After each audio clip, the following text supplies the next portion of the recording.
deixar claro para vocês, antes de nós começarmos no texto e trabalharmos o conteúdo da aula em si, é que para um culto existem duas coisas: elemento e forma. Ou seja, o que são elementos de culto? Elementos de culto já associa lá com Sherlock Holmes, elementar. O que é algo elementar? É algo obrigatório, é algo que nós não podemos abrir mão. Mas dentro daquilo que é elementar, existe a forma, ou a maneira como nós iremos fazer aquilo. E dentro do conceito de elementar, não pode fugir muito do padrão das Escrituras, mas a forma pode divergir de igreja para igreja. Por exemplo, dentro de um culto, nós temos música. A música, ela é um elemento de culto, então? É elementar que tenhamos música num culto? Sim. Quantas músicas? Forma. Deu para entender? Elemento, música. Quantas músicas? Forma. Elemento, pode tirar a música e colocar qualquer outra coisa? Não. Mas quantas músicas? Forma. Elemento de culto, pregação. É elemento de culto? Mas a pregação tem que ser no início, no meio, no final. Tem que ser 20 minutos, 40 minutos, 1 hora. Forma. Deu para entender a diferença entre uma ou outra? Nosso propósito hoje é tratarmos sobre elementos de culto. O que eu quero mostrar para vocês é o que é elementar para nós termos um culto a Deus. O que nós não podemos deixar de fora quando nós nos reunimos como povo de Deus para adoração. Existem elementos para isso. E nós vimos na semana passada que a verdadeira adoração... Mas, irmãos, a verdadeira adoração é a resposta apropriada à palavra de Deus. Lembra que nós vimos isso na semana passada? Alguém que não teve um encontro com a palavra de Deus nunca poderá adorar da maneira correta. Nós não podemos, então, adorar ou cultuar a Deus a parte da palavra, ou separado da palavra. E se nós não podemos cultuar a Deus a parte da palavra, então nós não somos livres para inventar novas abordagens para o culto a Deus. Nós não temos a liberdade de sermos criativos. Ou nós não temos a liberdade de falar, mas eu gosto disso num culto, então eu vou colocar porque eu gosto. Nós não temos a liberdade para isso. Nós não temos qualquer outra conotação, seja ela prática, seja ela emocional, seja ela qual for, para mudar o culto, os elementos do culto que são apresentados nas Escrituras. Nós não podemos experimentar verdadeiramente o que nós não conhecemos. E nós não podemos conhecer a Deus a parte da palavra dele. Deus se revela a nós aonde? Na palavra. Então, se nós queremos adorar a Deus, se nós queremos prestar um culto a Ele, a única fonte para nós conhecermos a Ele é na palavra. Então nós temos que voltar às Escrituras, nós temos que abrir a Bíblia para entendermos quais são os elementos de culto. O que é elementar? Eu não posso, a meu bel prazer, dizer para você que a música faz parte de um elemento de culto. Eu tenho que olhar na Bíblia e entender por que a música faz parte de um elemento de culto. Eu tenho que entender por que a pregação faz parte de um elemento de culto. E por que danças proféticas não fazem parte de elemento de culto. Por que que isso não faz parte? E por que que a música faz parte ou a pregação faz parte? Porque a palavra de Deus, a Bíblia, é quem determina isso. Irmãos, nós dizemos muitas vezes que a Bíblia é a nossa única regra de fé e de prática. Se a Bíblia é de fato a nossa única regra de fé e de prática, ela também deve ser central à vida de adoração de uma igreja local. Em outras palavras, onde a palavra de Deus não está no centro, a igreja inevitavelmente irá falhar na maneira como irá adorar a Deus. Onde a ausência da Escritura, não haverá uma verdadeira adoração. Por isso que eu falei para vocês que eu só preciso participar de um culto para saber se aquela igreja tem uma teologia saudável ou não. Porque a expressão máxima da teologia de uma igreja é vista no culto domingo. No culto de domingo é quando a gente vê tudo aquilo que nós conhecemos na teoria sendo colocado em prática. E qual é a centralidade da maior parte dos cultos nos nossos dias? Em que está centrado a maior parte dos cultos nos nossos dias?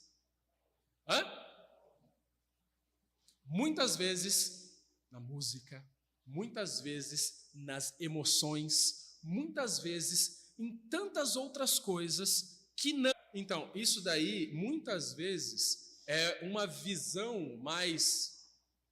Uma tentativa... Você já viu igrejas, por exemplo, que colocam um candelabro na frente, aquele candelabro de Israel, que tem lugares para colocar as velas. Então, há muitas igrejas que acabam apelando para essas questões mais visuais, como objetos de adoração, né? Então, alguns têm pastores que usam uma roupa quase como um sacerdote, né? Como muitas vezes o padre acaba usando. Existem protestantes que fazem isso, né? Existem protestantes que têm toda essa indumentária mais ritualística, mais lúdica em alguns aspectos, né? E coloca a estrela de Davi ou coisas assim. O chofar nada mais é do que um instrumento tão importante quanto um piano ou um violão, ou seja lá qual for, porque não é um instrumento em si que faz aquela adoração aceitável ao Senhor.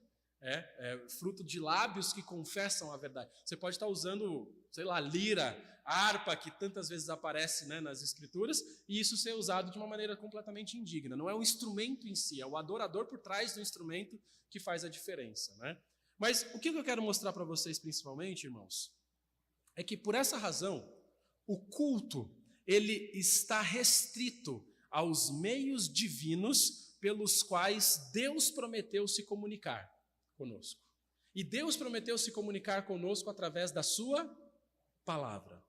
Esses meios, então, conhecidos como meios ordinários de graça, ok? Gravem isso. São meios ordinários. O que significa ordinário? Comum. Meios comuns de graça. Quais são esses meios comuns de graça? Primeiro, pregar a palavra de Deus. Isso tem que ter num culto. Segundo, ler a palavra de Deus. Terceiro, cantar. O quê? A palavra de Deus. Quarto, orar. O quê? A palavra de Deus. O quinto, ver a palavra de Deus. Aonde? Através da ministração das ordenanças. O batismo é uma pregação do Evangelho. A ceia do Senhor é o quê? Uma representação também da pregação do Evangelho.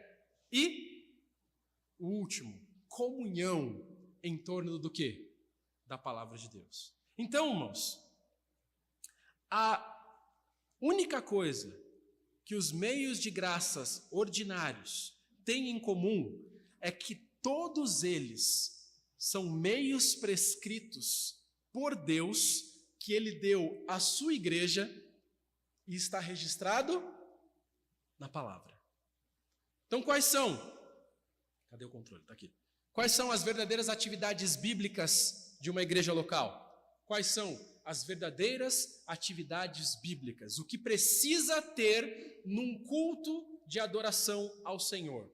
quais são os elementos de culto? De acordo com as Escrituras, a igreja deve se reunir para glorificar a Cristo na busca por unidade, pureza e verdade. Lembra? Nós já estudamos isso. Essa é a missão da igreja. A igreja existe e hoje nós finalizamos a classe de novos membros. Agora vamos partir para as entrevistas individuais com eles, mas finalizamos hoje o conteúdo da nossa apostila. A Lívia está ali regozijante por ter terminado depois de muito tempo, né? Mas nós passamos hoje e nós vimos quais são os deveres dos membros. E eu falei para eles que eles têm essa responsabilidade de zelar pela unidade, pela pureza e pela verdade da igreja. E eu mostrei para eles como eles fazem isso. Agora, de acordo com as Escrituras, essas são as funções que nós temos. Como igreja local, nós devemos nos reunir num culto para manter a unidade, a pureza e a verdade.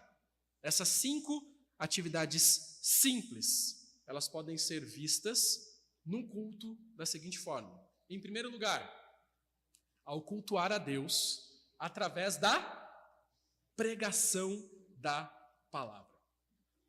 É triste, mas muitos crentes somente associam a adoração ao período de cânticos. Para eles, Deus está sendo adorado quando a igreja está cantando. E isso fica visível na liturgia de muitos cultos, onde você canta, canta e canta. E a pregação, como diz o professor Raimundo, né? A pregação se tem lá no final, 15, 20 minutos, meia horinha no máximo. Porque na concepção de muitos, Deus é adorado quando se canta. Meus irmãos, cultuar a Deus e adorar a Deus acontece principalmente quando a igreja estuda a Bíblia. Quando a Bíblia é aberta e o texto bíblico ele é exposto. Martin Lloyd-Jones, um pastor muito famoso, já de algumas décadas passadas, já falecido, ele acreditava que a pregação não é apenas a tarefa principal da igreja, mas que tudo o mais que é realizado na igreja deve ser fruto da pregação. A pregação, então, é o carro-chefe, é a locomotiva que puxa tudo atrás dela. Ela deve ser o caminho, aquilo que vai apontar o caminho para a igreja local. João Calvino, ele disse o seguinte. Travou. Vai? Aí. João Calvino disse o seguinte: a igreja é edificada apenas pela pregação expressa, e os santos são mantidos unidos por um padrão apenas. No entanto, meus irmãos, algumas igrejas têm a impressão de que cantar, por causa do quê? Por que muitas igrejas acabam preferindo cantar do que pregar? Por causa do poder que a música traz nas emoções das pessoas. As pessoas se emocionam com música. Fala para mim que não é verdade. Aquela cena daquele filme. Você estava bem, estava pleno ali assistindo. Mas quando começa a tocar a trilha sonora, Titanic, né? Pega Titanic, o navio lá, afundando, e tira toda a trilha sonora, para você ver como fica outra coisa. Eu já vi um canal no YouTube que fez exatamente isso. Pegou a trilha sonora de filmes famosos e tirou a música e colocou outra música no lugar. Gente, o filme acabou com o filme. Muitas igrejas acabam concentrando sua atenção na música porque eles sabem que é uma maneira de fazer com que as pessoas fiquem parecendo mais espirituais. Parece um meio mais eficaz de adorar. Parece que as pessoas são mais sinceras quando cantam do que quando ouvem uma pregação, por exemplo. Consequentemente, meus irmãos, o tempo destinado ao canto nas igrejas tem aumentado cada vez mais. Enquanto isso, os sermões têm se tornado cada vez mais curtos. Lembra que eu citei para vocês Martin Lloyd Jones? Há 40 anos atrás, ele já notou essa mudança nas igrejas locais e ele escreveu o seguinte. Dá para ler? Ele diz assim: tem sido esclarecedor observar essas coisas. Como a pregação tem declinado e outras coisas têm sido enfatizadas. Está falando a respeito do culto. E isso tem sido feito de forma completamente deliberada, ou seja, intencional. Não era um acidente, não é que estava acontecendo. As pessoas estavam colocando mais tempo na música, mais ênfase na música e menos na pregação de propósito. E ele fala, é em parte devido a essa reação contra a pregação que as pessoas têm sentido, que é mais digno prestar maior atenção ao cerimonial, à forma e ao ritual. Pior ainda, tem sido o aumento do elemento de entretenimento no culto público, o uso de filmes e a introdução de mais e mais cantos. A leitura da palavra e a oração tiveram seu tempo drasticamente encurtado, porém, mais e mais tempo tem sido destinado aos cânticos. Parece que ele está fazendo uma leitura das igrejas dos nossos dias, não é verdade? Se há 40 anos atrás isso já era um problema, hoje tem sido um problema potencializado. Solução: vamos cortar as músicas dos nossos cultos? Sim ou não? O canto congregacional é uma parte essencial do culto. Mas presta atenção, não é a principal. É muito bom cantar. É um privilégio. Nós estivemos com os jovens no encerramento que nós fizemos sexta-feira, sábado, e voltamos hoje, meio-dia, para cá. Ontem à noite acabou a energia lá, com essa ventania, essa chuva que estava dando e tudo mais, mas já estava dentro do nosso programa que a gente ia ter um tempo juntos ali de adoração.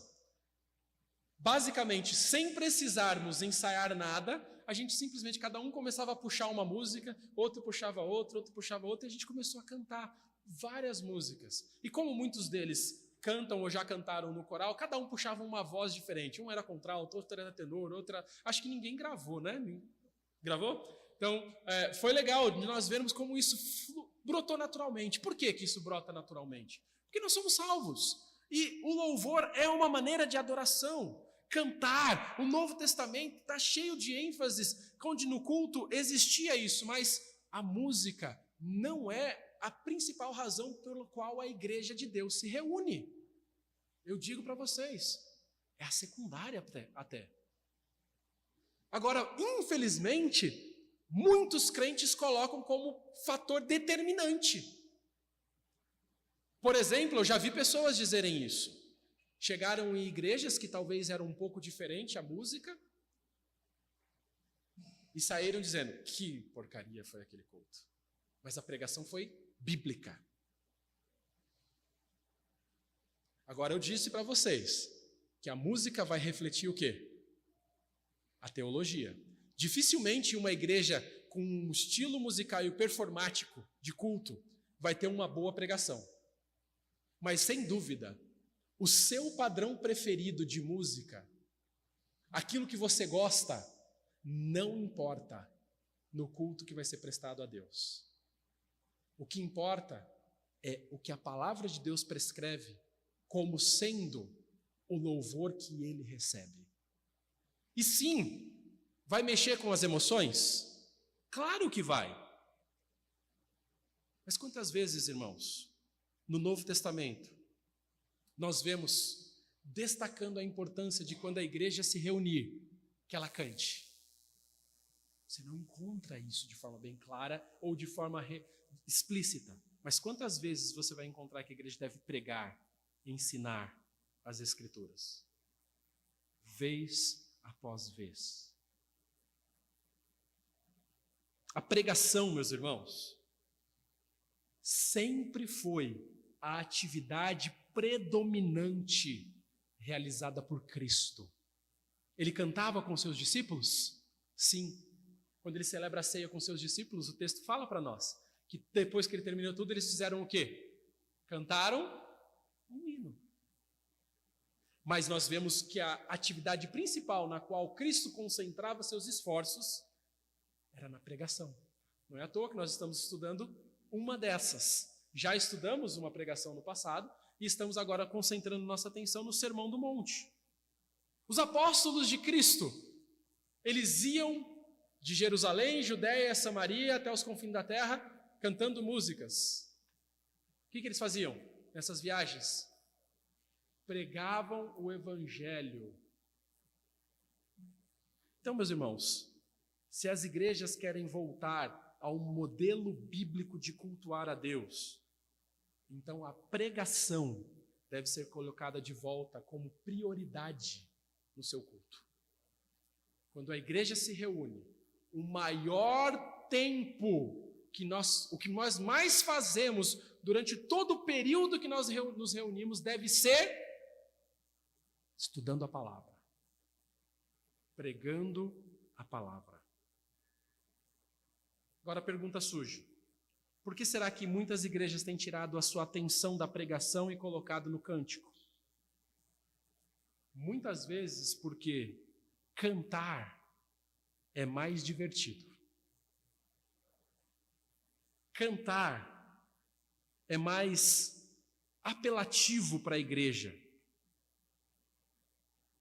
Se não fosse por essa razão, com certeza o foco seria colocado na pregação. Mas muitos olham para a igreja, para a música no culto público, como um instrumento para criar um clima, para criar uma atmosfera.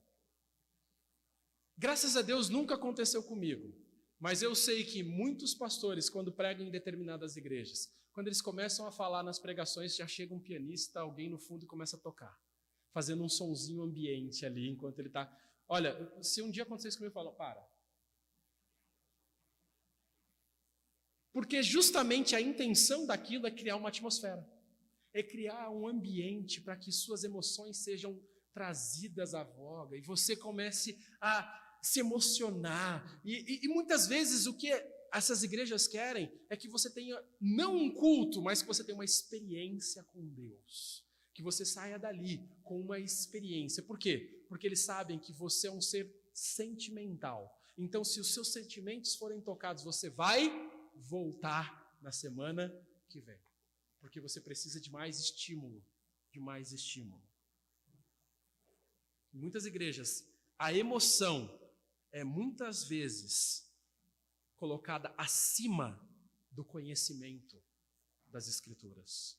Por outro lado, meus irmãos, a pregação bíblica, a exposição das Escrituras, a pregação doutrinária é vista, pasmem, pelos cristãos como chata, enfadonha e às vezes condenatória demais, ou é muito difícil, pastor. Não, esses ensinos, esses conceitos, muito difícil. O evangelho tem que ser mais simples, pastor. O evangelho é simples, mas a teologia não. E eu já disse muitas vezes, nós temos 30 anos como igreja local. Nós não somos mais bebês recém-nascidos. Nós estamos na hora de começar a sairmos do leitinho e começarmos a comer alimentos sólidos. E no meio desse processo, vai ser oferecido para vocês comidas que são um pouquinho mais pesadas e difíceis de digerir. É como na escola. Quando você chegou no seu primeiro dia de aula no prezinho, você não foi apresentado a fórmula de Bhaskara. Você não foi apresentado para vocês equações. Você aprendeu o que no prezinho? Isso aqui é o verde. Isso aqui é o vermelho. Ah, pinta agora isso daqui, ó. Que cor que você vai pintar? A melancia. Aí ele vai lá olhar, tem vermelho, tem verde. Acho que é o verde, né? Por fora ali. Ele vai começar a pintar. E ele vai aprender aquilo. Agora imagina se você está no colegial, aprendendo ainda o que é o verde, o que é o vermelho, quais são as cores primárias. Faz sentido? Por que não? Porque você foi se desenvolvendo. Os crentes têm preguiça de se desenvolverem teologicamente. Eles querem ficar no verdinho, na pintar casinha, fazer... O meu limite artístico acabou no pré, tá? Quando você aprende a desenhar uma casa, um hominho, uma pessoa que é um risquinho assim, com 2 bracinhos, e uma árvore e um pôr do sol. No máximo eu faço umas andorinhas voando assim. Acabou meu dom artístico. Porém, na teologia, nós não podemos nos contentar e ficar com aquele dom artístico inicial. Nós precisamos aprender mais. E se você não tem prazer em estudar as Escrituras, você não vai ter prazer na pregação da palavra de Deus no culto.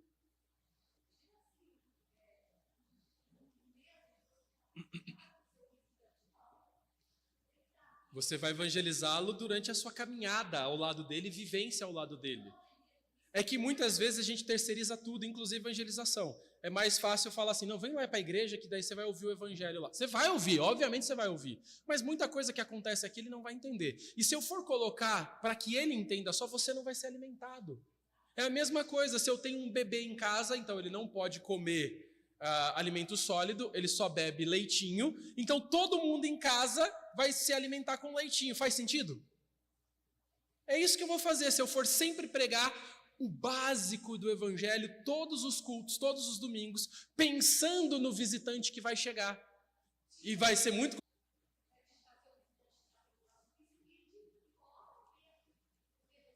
Tem que ensiná-lo. Você tem que prestar atenção, aprender para poder ensiná-lo. É por isso que a gente deixa as crianças aqui também. Fala, mas pastor, meu filho tem 8 aninhos, ele nem entende, ele não consegue acompanhar. Bom, primeiro, nós já orientamos os professores, eles têm uma responsabilidade enquanto eles estão aqui. Eles anotam alguns pontos da pregação. Eles anotam alguns elementos da pregação que eles precisam colocar num papel.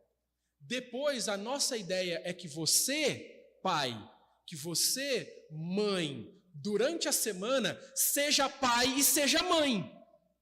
Que você sente com ele, leia o texto bíblico que foi pregado. Presta atenção no culto, porque você vai precisar para poder aplicar aquele conhecimento na vida do seu filho. E você pegue as anotações que ele fez e você olhe com eles. Realmente, isso daqui, você anotou isso aqui por quê? Por causa do pastor falou isso. Legal, faz sentido. Ou então, não, isso aqui está errado.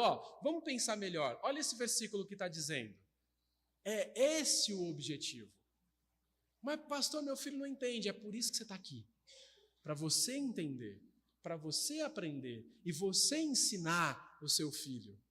E nem tudo passa batido. Ele vai pegando, ele vai aprendendo, e isso vai criando nele o quê? Bagagem teológica. E eles vão crescendo, se desenvolvendo, e o quanto antes possível eu quero que eles estejam aqui. Porque a vida deles não é lá embaixo. A vida deles vai se desenvolver como cristãos aqui em cima, no culto público, onde nós nos alimentaremos todos juntos à mesa. Por uma fase, um período de tempo na vida da criança, ela precisa comer um alimento feito para ela. Não adianta, né? Pegar lá um bebê e falar, hoje é feijoada, filho. O bebê não tem nem dente ainda. Ele não vai comer. Ele precisa do quê? Se desenvolver primeiro. Por que nossas crianças descem para o culto infantil hoje até uma certa idade? Porque elas ainda não têm dente suficiente para comer o que vai ser oferecido aqui em cima. Mas a partir do momento que elas já estão numa determinada idade, com uma determinada carreira acadêmica, ou seja, já conseguem ler, já conseguem escrever, imediatamente, quando elas têm o mínimo possível, a gente quer que elas estejam aonde? Aqui, porque a família senta junto para comer. E nós nos assentamos ao redor da palavra no domingo para nos alimentarmos dela. E esse é o nosso objetivo. A pregação deve ser o centro. E muitas vezes ela tem sido deixada de lado, porque para muitos é algo chato e enfadonho. Cantar, por outro lado, é visto como agradável e empolgante. Por quê? Porque a música tem um poder de criar um ambiente. Se você vai num restaurante, geralmente tem o quê? Música de fundo. Música tem o poder de criar até mesmo uma experiência mística de adoração, onde até mesmo os incrédulos começam a se sentir espirituais.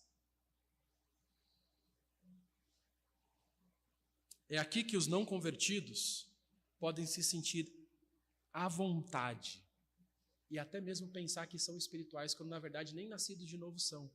Mas a música, o ambiente, a atmosfera, tudo é feito para que você se sinta assim com Jesus. E você vai se sentir. Então, quanto mais dinâmica for a música, quanto mais sentimentos positivos ela puder despertar no indivíduo, melhor. Por quê? Porque através da música, mesmo os incrédulos podem desfrutar de uma experiência de adoração dinâmica. Se essa abordagem é mais eficaz para encher os bancos, então por que não executá-la? E é isso que muitas igrejas fazem. Você vai chegar e vai ter músicas e músicas e músicas e performance e quase um show, um pirotécnico sendo apresentado, um envolvimento ali que você se sente numa experiência de um show mesmo. E você fala, olha, é isso aí.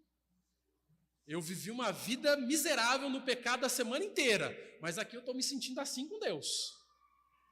Porque a atmosfera me levou para isso.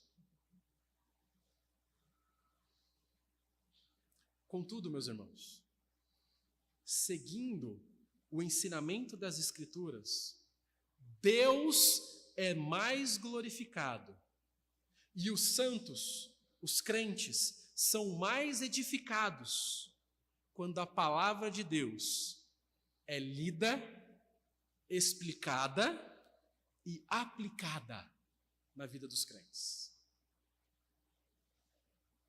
O Espírito Santo de Deus, ele faz essa aplicação. Eu não preciso ficar dependendo das emoções. Eu não preciso querer fazer você ficar emocionado através do poder da música. A palavra de Deus, ela é um leão suficientemente poderoso para fazer a obra de transformar corações de pedra em corações de carne. Em nenhum trecho das Escrituras Sagradas você vê que a música faz isso.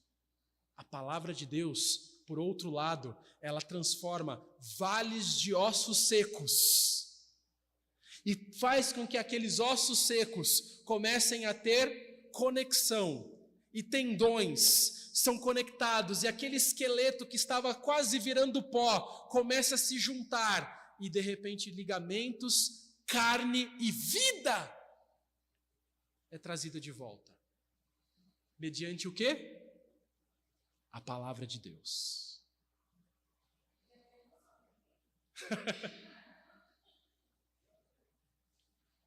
A pregação, meus irmãos, exibe a glória de Deus e é o principal meio que o próprio Deus escolheu para salvar os perdidos e para santificar os salvos.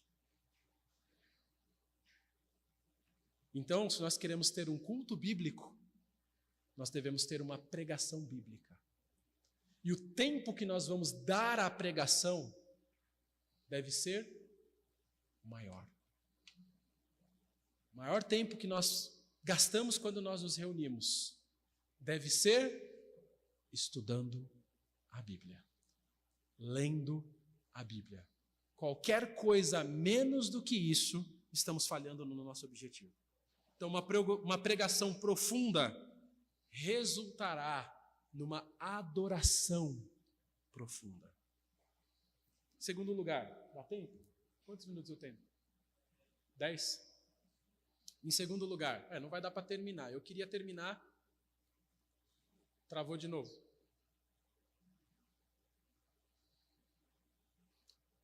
Aí.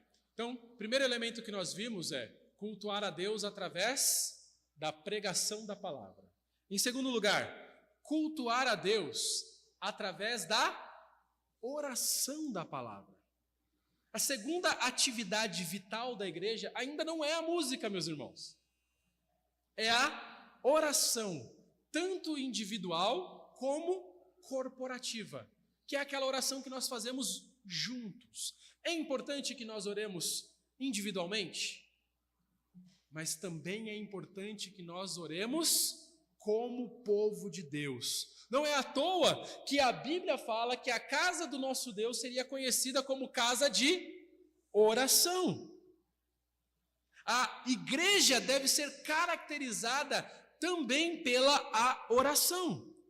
A realidade e a vitalidade de uma igreja, meus irmãos, está diretamente ligada à vida de oração. Enquanto uma igreja estiver de joelhos, ela permanece em pé. Quando uma igreja começa a abrir mão da oração, ela começa a afundar. Ela começa a dar os primeiros passos em direção ao seu fim.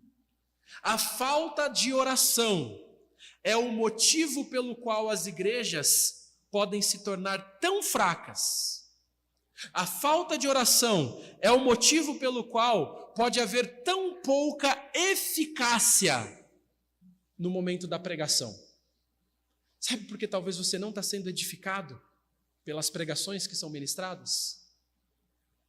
Porque sua vida de oração simplesmente não existe. Você não está preparando o seu coração para Deus falar com você através da ministração da palavra. Obviamente, todo culto, tem um período que nós paramos antes de começarmos, propriamente, para que você possa orar, preparando o seu coração para o quê? Para o culto que nós iremos prestar. Mas nem sempre é o suficiente aqueles minutos. Aqueles minutos existem para você se lembrar da necessidade de fazê-lo. Mas, de fato, você deve fazer essa preparação durante toda a semana. E muitas vezes nós negligenciamos tanto nossa vida de oração, nossa vida devocional, que o culto nada mais é do que um resultado da nossa negligência. Algumas vezes, sequer nos comprometemos em estar presentes. Ou quando estamos, só de corpo presente. Mas as nossas mentes estão concentradas lá fora. Como vai ser a segunda-feira, as coisas que eu tenho que resolver, a roupa que eu... E tantas outras coisas que nós colocamos como prioridade e nós negligenciamos o principal. Você lembra de Marta e Maria? Muitas vezes nós estamos ali, como Marta, preocupados com tantas coisas, quando Jesus está presente. Maria escolheu o quê? A melhor parte. Aquilo que nunca lhe seria tirado. Quando você estiver no culto, na casa de Deus, cultue ao Senhor. Concentre-se na adoração. E entenda que a falta de oração individual e corporativa da igreja afetará diretamente a qualidade do culto que aquela igreja irá prestar. Irmãos, imagine se eu subisse aqui no púlpito para pregar ou para dar essa aula que fosse, sem um preparo prévio. Você acha que seria legal? Eu digo para vocês, eu sou péssimo em improvisar. Eu sou péssimo. Durante a semana, eu me preparo para estar aqui e dar aula para vocês. Durante a semana, eu gastei horas lendo, elaborando conexões de ideias, para que tudo isso aqui fizesse sentido, para que tivesse um começo, um meio e um fim. Por que na oração nós queremos espontaneidade? Por que na oração, e aqui vai um ensinamento para nós amadurecermos nessa área como igreja, porque se nós anotamos, e aqui está a anotação da minha aula, porque se eu anoto isso aqui para dar uma aula para vocês, entendendo a importância do público pelo qual eu estou me reportando, e eu quero ter essas anotações aqui bem claras, para passar o melhor para vocês. Porque quando nós oramos, nós fazemos de qualquer jeito.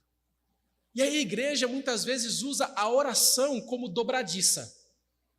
Entre uma conexão de uma coisa e outra, pede para alguém orar. Vai começar, pede para alguém orar. Daí vai lá e ora. Senhor, obrigado por esse dia, obrigado pelo privilégio de nós estarmos aqui, conduz o nosso culto. canta uma música, vem outro. Fulano, pode nos dirigir a Deus em oração agora? Posso? Senhor, obrigado por esse dia, obrigado por nós estarmos aqui, conduza o nosso culto. Daí depois passa mais 2 músicas, vem alguém, ora pela nossa oferta. Senhor, obrigado por esse dia, obrigado por esse culto, conduza a nossa adoração. Todo mundo orando a mesma coisa. Muitas vezes isso acontece por falta de nós termos noção do que nós estamos fazendo. Você lembra que quando Paulo fala, estejam quando reunidos, orem com oração, súplicas, com ações de graça. Meus irmãos, na oração, a oração de um culto público, dentro dela nós temos a oração de invocação, que é quando nós convocamos o povo a adorar a Deus. Depois nós temos uma oração de confissão, que é uma resposta que nós damos à palavra de Deus. Depois nós temos uma oração de ação de graças. Cada uma delas deve estar presente no culto, mas deve estar presente no culto da forma pela qual ela foi determinada para estar. Não adianta você orar agradecendo pelo dia, cada vez que você vai orar, e esquecer de orar pelo que o propósito daquela oração. Por que não escrever a oração previamente? Será que se nós escrevêssemos as nossas orações como os puritanos faziam, ok? Eu não trouxe, eu acabei esquecendo. Eu tenho na biblioteca um livro chamado Vale da Visão.